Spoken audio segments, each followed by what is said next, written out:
Well, hello there. I want to welcome everyone to another show, and let's see who we got in. I have a bunch of tunes today, and I kind of reminisced a little bit. It's hard to believe it's been 32 live streams and since March, and we thought we'd be all have this all behind us right now, but it sure looks like we're going into another surge of uncertainty. So I want to pray for and wish everyone the best as we go forward.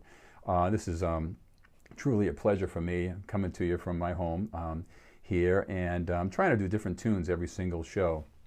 So there's a lot of tunes when I'm talking like 32 hours of solo piano playing. So today I picked 6 new tunes. I have another special one I'm going to be doing that's an original by a dear friend of mine, and so stick around for that. It's a really cool tune. And what particularly had me thinking a lot about Dave McKenna. Dave McKenna was a great influence to me. I was living in Boston. And he was just a marvel, you know, and he was just a world-class player. He had a style of his own, and I think it rubbed off in my playing. At least I like to believe so anyway, it's to a little bit. And me and my cousin Joe used to go hear him play all the time, and Dave was a great guy. And this new tune is dedicated to Dave. It's, Nobody Else But Me, and it's a really great tune. I'm going to play that for you first. But before we get on to that, I want to make sure I acknowledge the trio that you heard in the beginning there. That was the trio I played with, Sinclair, Lott in LA, and the great Roger Shew, who I had the absolute pleasure to get to know and become friends with and play music with. And we lost him not too long ago, so my prayers are always with him. Very, very amazing musician and great person. So I have all that memorabilia, you know, of us playing together. So I hope you enjoyed that. That was Love for Sale. And there's a lot more of that trio on my YouTube channel. If you haven't subscribed to my YouTube channel, please do, because that's going to be where you're going to see all the announcements of where things are going to be happening and what's going on. And all these shows will end up stored over there on a live stream category where you're actually able to see all the tunes indexed and be able to access them all. Okay, so but yeah, and then I'm also very much involved with the trios in Arizona. I got some great musicians here. The great Don Moio, Dwight Killian, just goes on and on. John Lewis, Mario Mendevel, Ted Sistronk, you know, Dwight Killian. I mean, there's so many great players here, and I've had the great pleasure to become friends and play with all these guys here too. So so you'll probably see some of those videos too mixed in. So I'm between California and Arizona. I have a hodgepodge. We kind of all found ourselves, you know, so all the players. But this first tune is Nobody Else But Me. Hope you enjoy. Here we go.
That's Dave McKenna's, one of Dave McKenna's tune, Nobody Else But Me. It's really, yeah, I started doing this and I realized my lapel mic is still on. So again, sorry for the little Erlgana going. This is one of those kind of things where I'm constantly, you know, I end up, I lose my voice by the time I finish. But anyway, that was up to Dave McKenna, and really always a fun time to be thinking about his kind of tunes. This time I'm going to continue. We're going to play another great tune called Crimea River.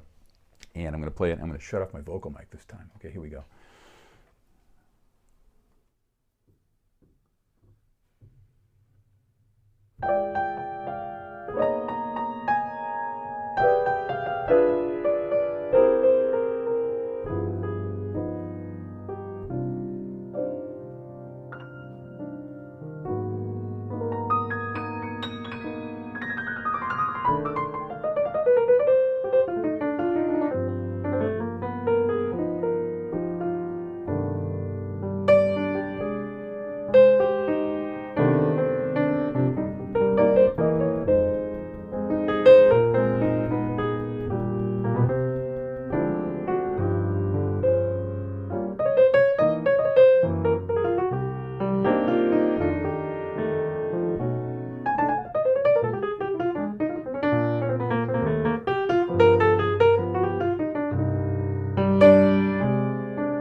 Crimea River. I want to see who's in here. Let's see who's in. We got in here. I got my whole family here, so this is really a cool time. We get my, good seeing you, Susan, and Celeste, Carrie, and good seeing you, Nora, Jenna, my niece Jenna. Hope you're doing well, Jenna. You know, I know she's getting some knee surgery, you know, so it's a good time probably to do it, you know, and everyone's laid up. But again, I hope everyone's doing okay with through all this. And again, we're trying to keep the ball going here with the, you know, live streams, and sure, support as many people out there as you can, because it really is it's a way for us to connect with our music through, you know, and there's a lot that goes into this. I'm telling you, you have no idea. It's a lot different than just walking into a gig at the Ritz-Carlton and playing tunes, because you got so many things to remember what to put on and what frame rate and all this stuff. So anyway, those that have done it know what I'm talking about. So it's a pleasure when you know everything goes smooth. This next tune is another great tune, and then I'm going to come back with a little bit of memorabilia for you. This next one is kind of a cool tune. I haven't done it in a while. It's called "You Stepped Out of a Dream."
you stepped out of a dream.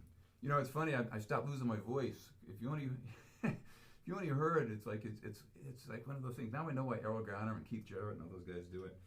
It is something that's really hard to control. But anyway, sorry, my microphone was off. So see what I mean? So you got to remember all these buttons and things. See who we got in here. I'll personally, for sure, make sure I'll reply to all of you. So please, you know, say hi if I miss you. Not for long, I'll be saying hi. Nice seeing you, Neil. Thanks for coming by.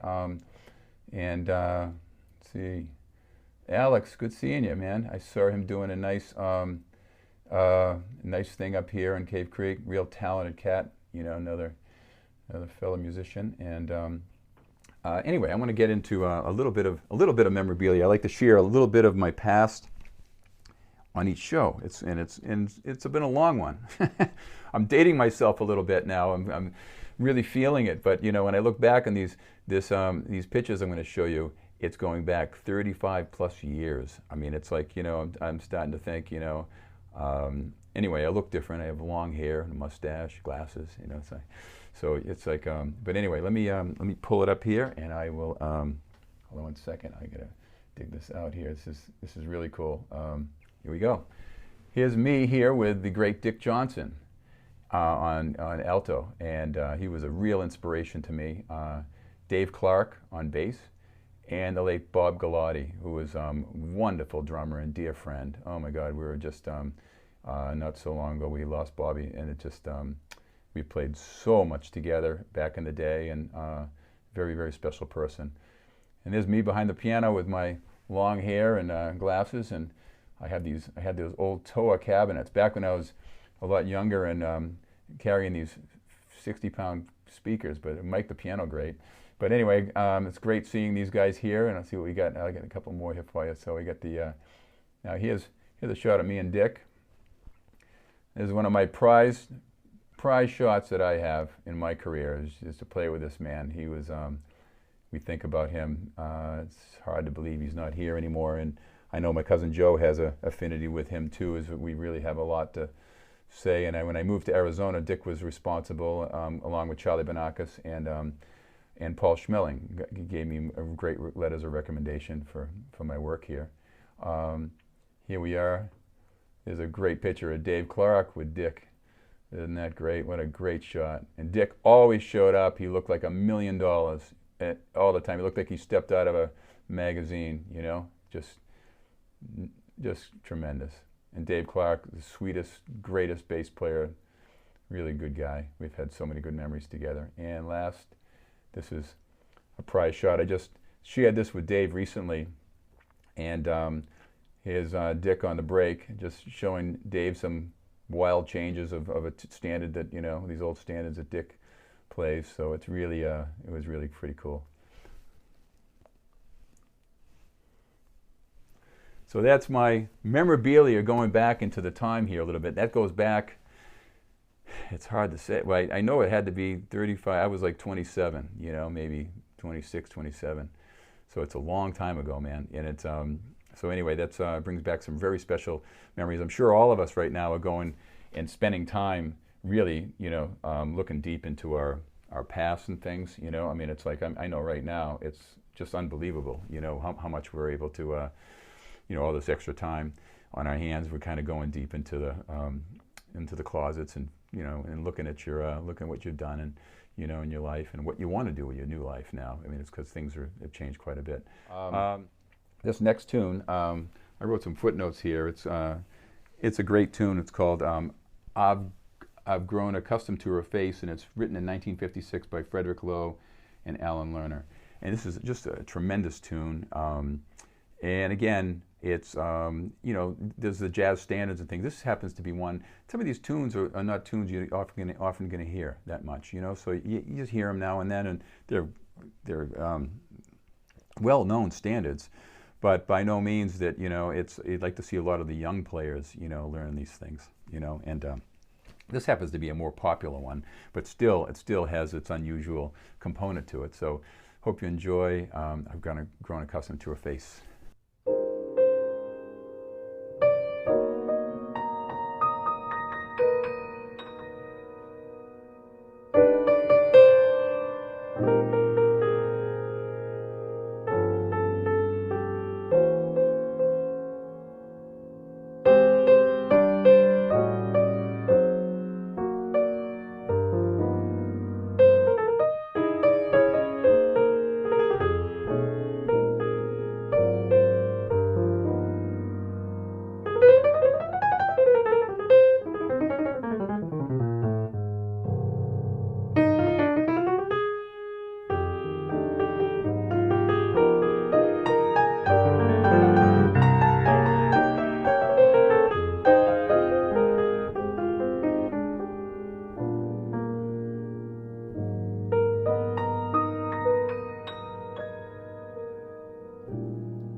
I've grown accustomed to her face.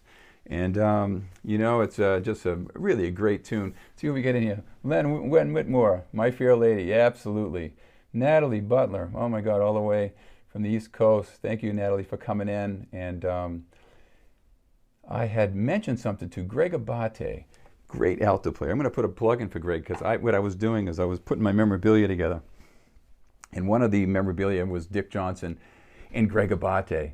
And I'll share that for the next show. But I ended up doing this one with Dave Clark at Leonard's in Brockton. That was in the South Shore of Brockton. It was really a cool gig, and just a marvelous, you know, opportunity to play. And that thing lasted for a little while too, you know. So what I would do when I was back there, I would have a house trio, and I would bring in these horn players. So I had different horn players. We had a thing at the place called the Backstreet Restaurant in Andover.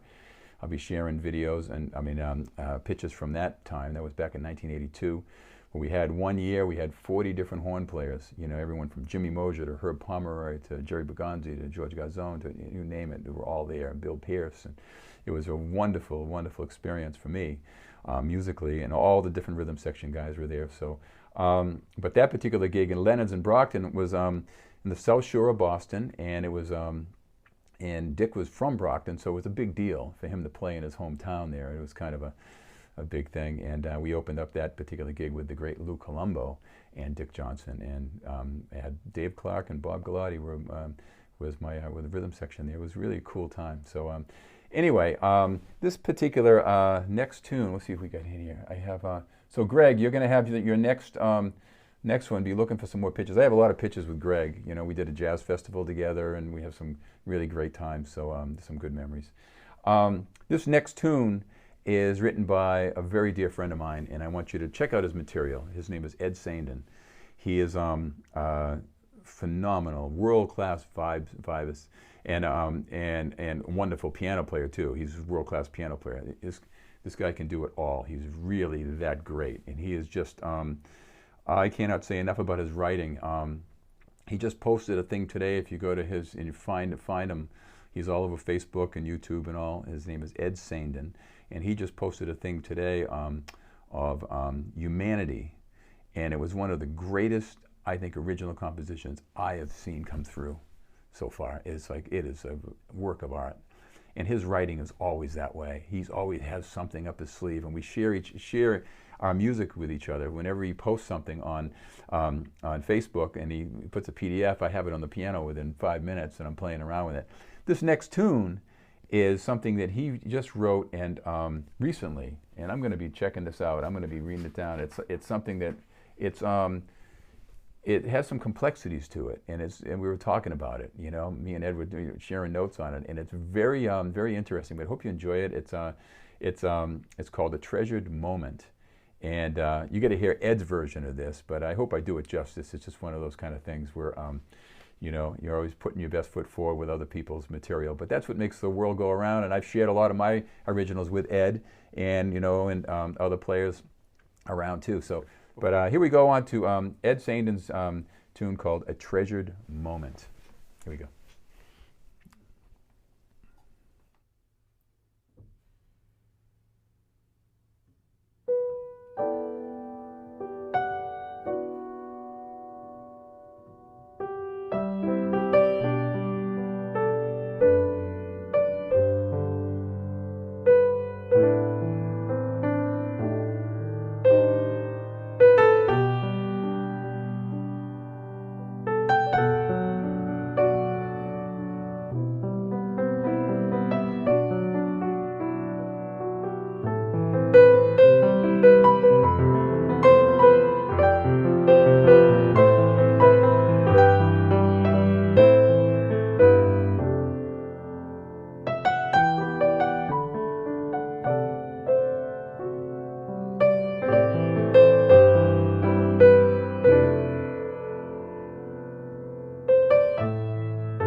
the great Ed Saindon. You know, I want to, you know, I put my best foot out there. It's like, it has simplicity to it, but complexity. It has harmonic stuff going all over the place. It's really a beautiful piece of music. And the more you play it, I found myself, when the first night I got it, and I had it printed on the piano, and it's Ed's chicken scratches, you know, so it's like, it's all in pencil, so it's like the real deal, you know, so. And I'm going blind half the time anyway at my age, so it's like I'm doing pretty good, but it's like, it's really been, I found myself getting immersed in this thing because you can go into a million directions with it, from very pensive, colorful things to pianistic things, and it's, and I'm just delighted that we kind of have a friendship and a musical kind of collaboration. It's just really great. So check out his work. He's just a wonderful, wonderful talent and great guy. Tell him I sent you. Bishop David, good seeing you. Yes, I can't wait to get out there too and be part of the Sedona Jazz Series. It's been kind of a tough time going, so it's like, you know, for all of us, you know, for coordinators of the events to try to make things happen and to get players to come out and do it all. So we don't really know what's in store, but we all hope for surely brighter days ahead. This next tune, again, goes out to my dear friend Dave McKenna. Dave McKenna has been kind of like, you know, I've been kind of the solo piano guy. You know, I tell all my students, you know, you play good solo piano, then you can typically function, you know, you can be a strong trio player too. So that's where you can kind of really pull it all together. So, but anyway, before I play this tune, I wanted to touch upon a couple of things. I've had a few people ask about tipping and all this, and it's really out of my nature. Those that know me know that, you know, this is my 32nd live stream, and I'm happy to do this, and it's not expected. However, I do put it up on my, I do have it on the description after the show and through all the other shows of Venmo, PayPal, and ZELLE, you know, so any donations is greatly appreciated, you know, and all of us. We thought this would be done by now, and it's not, you know. It's like we're still, you know, this is our new gig, you know, so we're here, and I'm investing in new equipment and new lights and new things and new switches, and, you know, so it's a way to keep it going. But anyway, I'm pretty much, you know, I'm putting my best foot forward on trying to keep musically, you know, inspired, and I'm finding myself playing the piano a lot more. But it's a lot of times. And again, this goes out to all the players out there that are dealing with this right now. It can be very distracting when you're playing because there's so much going on. Just remembering to have a microphone go on and off, and you can get really rattled easily. So, you know, but it can be, it surely is a treat and fun. I've met so many great people through this media now since this has started. I've had a lot of students come back. For those that might want to, are interested in studying, I do a personal correspondence. It's very, very unique. I'll tell you all about it. Anyone interested, email me at dan@pianoinstruction.com, and I will tell you all about it. I'm just opening up a few more slots starting the first of the year for select students that are coming in, and I have a few of my past students that have just recently come back on. So I reached out to them first, and then I'm opening it up to the general public. So it's a very unique process, and what I'll do is I'll Zoom with you, and I'll show you how it works, explain, answer all your questions. And I think you'll find it to be a pretty amazing thing. So that's all I do. That's my main scene right now. Is tomorrow morning I'll be in here doing lessons for 3 days, you know, from all over the world. So it's really, I'm very, very blessed to have that. Who would have thought that I created that back in 1989, and now it's the way of the world. It's what everyone's doing. You know, I would have never in a million years ever thought that that's where we would be going. So. But now we're here, and it's we're making the best of it, and we're finding it to be a really artistic time for us. I'm writing tunes. I have 14 originals that I'll be recording soon, so stay tuned for those. Those will be coming, and I'm gonna play another tune for you here. It's called out to Dave McKenna. It's called "My Heart Stood Still." Cool tune.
There you have it. My Heart Stood Still. Just another old-time, great tune. This has been, just another time. It's like it's surprising how fast an hour goes by. It's really a fun time, especially when I can come from my own piano and my own house. And it's funny. I'm so anal about the piano. As soon as the heat and the air conditioner goes on, it was freezing here in Arizona the other day. It was down into like 40 degrees, and then today it was. I guess it's supposed to be really warm tomorrow, it'll be in the 80s, but the piano starts getting funky, so I wait to kind of hold off my tuning until we have a little bit more stable environment, So if Mark Perney's listening, so I'll be calling you soon, man. He's the greatest tuner around in Arizona. So this next tune that I want to leave you with is a very special one to me. It's one that it goes back to April, and it was a time when it was a really tough time. It was March. I remember my last gig was with the great Jerry Donato. We played a duo jazz thing up here at a great steakhouse for a private party, and it's hard to believe that the gigs stopped, and ended. We never would have thought this would have happened, and they closed everything down. So I started writing. This was the first composition I wrote, and it's called Forever April, and I want to share it with you now, and have you just reflect a little bit on your loved ones and your prayers, and and as a community, it's all the world, let's come together. I mean, it's a very trying time. So let's hope for brighter days ahead, and go into the holidays. Everyone stay safe and healthy. And again, thank you so much for coming, and good night.